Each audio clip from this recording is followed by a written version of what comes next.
Assalamualaikum warahmatullahi wabarakatuh. Sampurasun. Wilujeng tepang deui sareng Bapa dina pangajaran basa Sunda.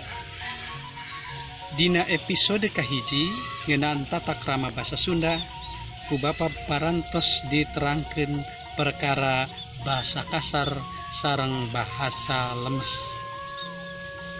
Dina episode ayeuna urang ngabaladah ngeunaan undak usuk basa Sunda. Undak usuk basa penting pisan ku urang di Ajen. Sabab make bahasa lemes santang tu bener. Lamun make bahasa lemes kerbat kabatur dipake kasorangan. Atawa sebalikna kuduna lemes keur sorangan dipake kabatur.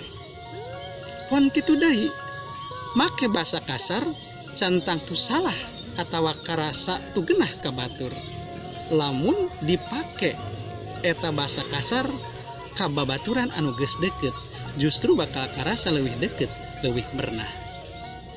Ku kituna undak usuk basa Sunda perlu ku urang diaji supaya urang bisa make basa Sunda luyu jeung tata krama basa.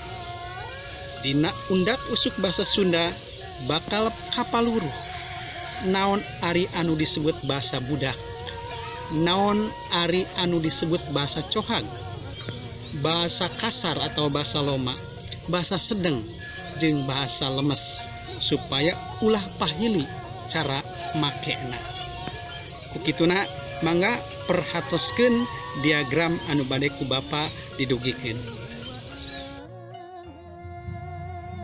Anaking dina undak usuk basa sakumaha anu tadi parantos ku Bapa dijelaskeun rehna aya warna basa budak, cohag, kasar, sedeng, hormat jeung sajabana.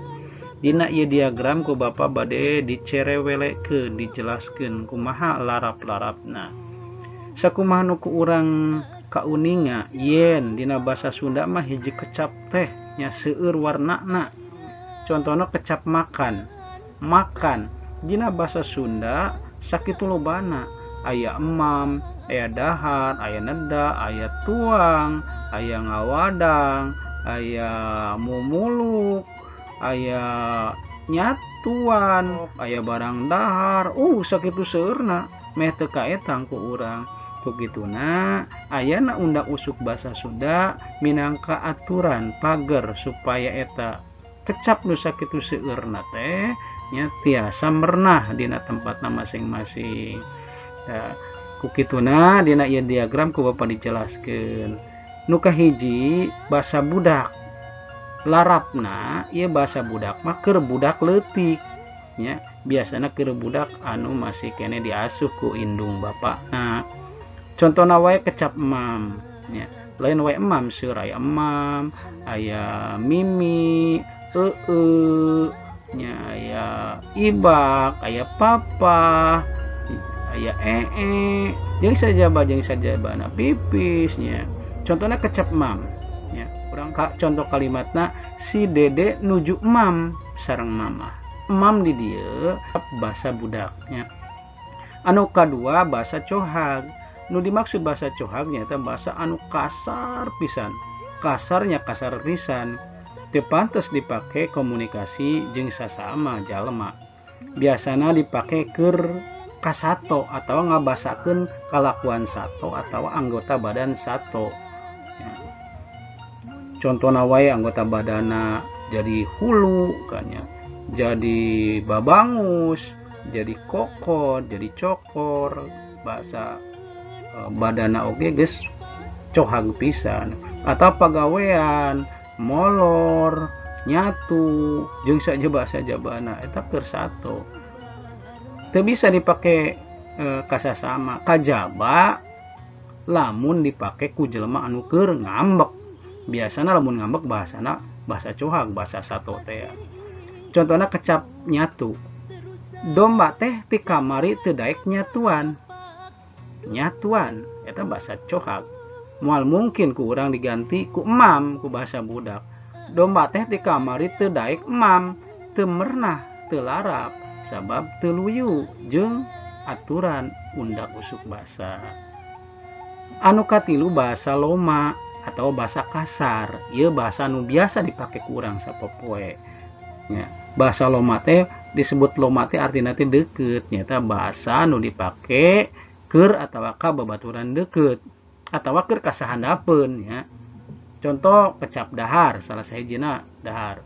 Ya, budak makmam sato manyatu. Nah, keur basa kasarna mah dahar. Contoh kalimatna kuring macan hayang dahar jeung wae maneh rek dahar ti heula mah Sep. Nah, eta contoh kalimat dialog antara kuring jeung si Asep. Kuring jeung si Asep teh sobat babaturan deukeut, jadi bahasana ge bahasa kasar gitu nya. Satuluina nu kaopat bahasa sedeng. Nah, anu disebut bahasa sedeng teh nyata bahasa lemes kasorangan. Jadi awas tong pahili, lemes teh aya lemes kasorangan, aya lemes ka batur. Lemes kasorangan disebutna bahasa sedeng, lemes ka batur disebutna bahasa hormat. Contohna kecap dahar tadi bahasa kasar. Nah, bahasa lemes kasorangan disebut neda.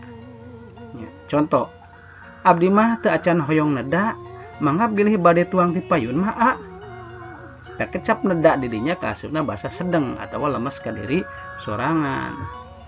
Anu kalima bahasa hormat, nyata bahasa lemes keur ka batur atau kanu can kenal, kasaluhureun, kakolot komo, eta wajib make bahasa hormat. Nu tadina dahar teh jadi tuang ya. Pak, mangga dituang kuehna raos pisan geura. Tuang didinya nya kaasup kana bahasa hormat. Sebab orang hayang ngahormat ka saluhureun, ka kolot gitu nya. Tah anu sering kajadian urang sok pahili lemes keur diri sorangan jeung lemes keur ka batur. Nya di urang sok sering ngalemeskeun diri sorangan. Contoh, abdi teh enjing teu acan tuang jiga lemes, jiga bener eta kalimat teh. Sabab nya make bahasa lemes tapi salah. Teu luyu jeung aturan. Da tuang mah lain keur abdi tapi keur ka batur. Abdi mah neda. Abdi mah teh enjing teu acan neda. Eta nu bener mah. Tahu sabalikna sok aya nu salah. Pun bapa nuju neda. Maknya bapa neda. Neda mah lemes keur kasorangan keur abdi gitu nya. Jadi pun bapa mah nuju tuang. Pun bapa nuju tuang. Tah anu penting ku urang ulah pahili mana bahasa lemes keur sorangan jeung lemes keur ka batur. Naking anu dipikareus ku Bapa, inti dina pangajaran undak usuk basa Sunda hidup bisa ngabedakeun mana bahasa kasar atau bahasa loma, mana bahasa sedeng atau bahasa lemes ka diri sorangan, jeung mana bahasa hormat atau bahasa lemes ka batur. Tilu panta ieu ulah nepi ka urang pahili, sabab eta nu jadi rumus urang makena undak usuk basa. Kecap dahar contona kasar keur sorangan, lamun bahasa sedengna atau lemes keur sorangan neda. Sedengkeun lemes keur ka batur tuang. Kuring can dahar teu isuk.